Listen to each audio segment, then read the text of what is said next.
Hey guys, alright, so today's lesson is the first 4 chords you ever learn on the guitar. They are probably the 4 most common chords. And I'm just going to really quickly, a brief explanation of how to make each chord, note by note. You should know that there are lots of variations of these chords. They're so common, they show up in all kinds of songs.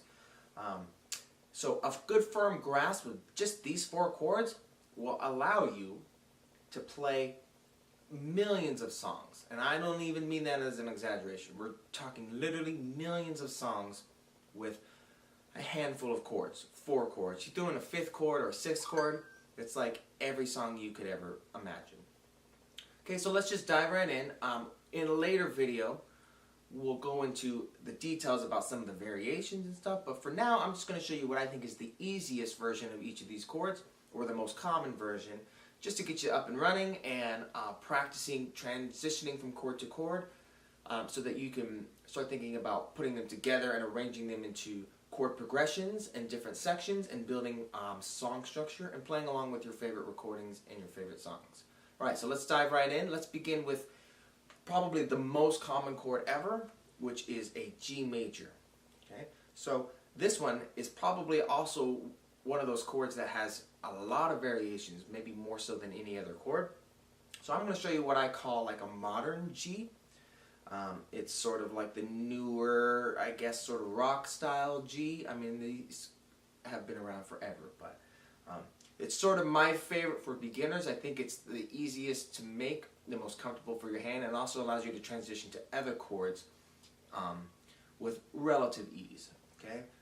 But we are going to use all 4 fingers for this chord, so don't let that throw you off, okay? It's easy, I promise. It just comes with practice. Okay, so we're going to start with the low E string, 3rd fret with your 2nd finger, okay? So 2nd finger is your middle finger, 3rd fret of the low E string, okay? Then you're going to add your 1st finger, your pointer finger, to the 2nd fret of the A string. Next, we're going to use the D string, and that's going to be open, so just like that, already open. The G string as well, also open. Okay, the B string, we're going to use our 3rd finger, your ring finger, 3rd fret. Okay, and then finally the high E string, also on the 3rd fret with your pinky. Okay, so you add all those together, got yourself a G major chord. Okay, and I like this particular version because the configuration of our fingers allows us to make other chords like D, just an easier transition, I think. Or E minor, all those chords that often get grouped together in songs that are like in the key of G or just show up with G a lot. It tends to be the most common fingerings with other chords. Okay, so moving on, the next one I want to go over is a D chord. Okay, so the D chord, a true D chord, should begin with the D string and only has 4 notes, but it can be kind of difficult sometimes. So we're going to add in the A string. It's just a little easier, especially when you're strumming, to not have to worry about muting the A string in addition to the E string. Okay, so if you want an explanation about how muting strings works, we'll go over that in a different video. But for now, just know that the D chord is going to, our version, is going to involve the open A string as well as the open D string. So those are our first 2 notes, open A, open D. Then our 1st finger, 2nd fret of the G string, 3rd finger, 3rd fret of the B string, and 2nd finger, 2nd fret of the high E string. So these 5 together gives you a D major chord, or what we just call D. Okay? Now it is imperative that you mute the E string. This is usually done with the thumb. Okay? You don't need to press it down, but you do need to just lightly touch that string so that it becomes muted, okay, and it's not part of the chord. Okay, if you wanted to get technical, the A string is also not really part of the chord. So if you see some other diagram or a piece of music that calls for like a regular old D, a by the book sort of D, you'll usually see that the A string is also shown to be muted, although it sounds quite nice. In fact, it actually helps our D chord sound fuller and richer and the same sort of consistent volume as other chords that have 6 or 5 strings in them. Sometimes only having 4 strings makes our chords sound a little thin or weak. So adding in the A string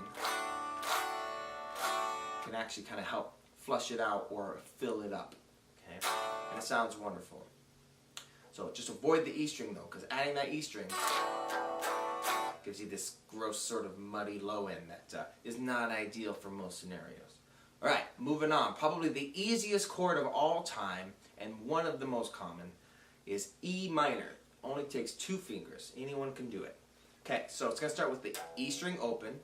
How easy is that? Okay, then we're going to take our first finger. It's going to go on the 2nd fret of the A string, right here.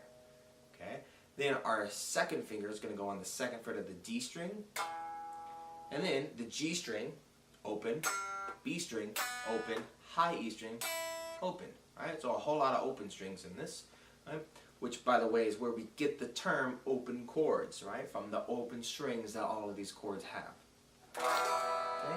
Because this is a minor chord, you can tell it has this very sad, dark kind of quality to it. Okay? So if you're using your ears and you're ever wondering, is this a major chord or a minor chord? Ask yourself, is it sad and kind of dark sounding? Right? It really kind of depends on context, but that's a good way to kind of think of it.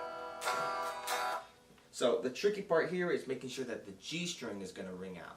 So it's imperative that you're playing with the very tips of the fingers, okay, and not the pad of the fingers, right? Because if you're using the pad of your fingers, chances are you're going to get this sort of plucky, half-muted, kind of dull, weak-sounding chord, right? Use the pad of your fingers, keep curly fingers so that you're only touching the strings that you want to touch, that you're pressing down here, all right? The E minor has all 6 strings, nothing is muted, so you want to make sure you're out of the way of that G string and the B and the E string, as well as the low E, right? You're just touching just these 2, and that you're pressing good and hard, good strong pressure, so that the 2 that you're playing here, the A and the D string, aren't muted, but are in fact ringing out as part of the chord. Okay, and then that brings us to C, our sort of, just to round out our chord progression. G, D, E minor is almost always paired with the C. They're all part of what we call a key signature. They're related chords. They go together. So it makes sense that that would be sort of our 4th chord. So C is a bit of a stretcher. So consider the angle of your wrist when you're practicing C chords. It's about getting that good strong stretch. Okay, make sure that the inside of your wrist faces up towards the sky. Okay, so that you can get a good stretch this way and that you're not stretching like this, which can be cumbersome and sometimes painful. Okay, so how do we make a C? Low E string is muted, we don't need it, so I recommend blocking it with the thumb. Okay, taking your 3rd finger then, A string, 3rd fret. Okay, and you can even use your 3rd finger to also kind of mute the E string. Right? It can be done, that's how I usually kind of prefer to do it, but I'll leave that up to you. Next, we're going to take our 2nd finger. It's going to go on the 2nd fret of the D string. Okay, the G string will be open. Your 1st finger will go on the 1st fret of the B string, and then the high E string will be open. Okay, if you're playing with nice curly fingers, and you need to kind of experiment with the angle and the twist of the wrist and stuff to get a good strong grip on it, so that you're pressing down hard enough to hear all the notes. Okay, but that you're not muting unnecessarily. You're not getting this sort of kind of muted sound mixed in, right?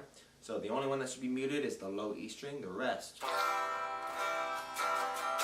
be nice and clear. Okay, so for some of you, these chords might just be a quick refresher. If you're just referencing this video just to kind of remind yourself how to make these chords, this will serve you well. And for some of you, these are probably the first time that you've seen these chords, and that's okay. This is just a really quick, brief explanation of how to make some of these common chords so that you can start arranging them into chord progressions and building songs.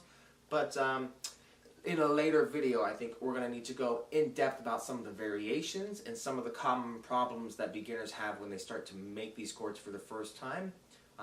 But truthfully, just remember that it comes with practice, right? Like all things, it comes with time and patience and practice, and your hand will get stronger, your fingers will get stronger, and it won't feel like it takes as much effort to make these chords. And eventually you get to the point where you're really not thinking about individual fingers and strings, you're just thinking G, D. I just need to make that chord, and it comes out the same every time, and very quick with all the right strings muted and all the right notes ringing out nice and clear and strong. Okay, so if you have any questions, feel free to reach out to me or shoot me a message or just get a hold of me somehow, and I'd be happy to help you.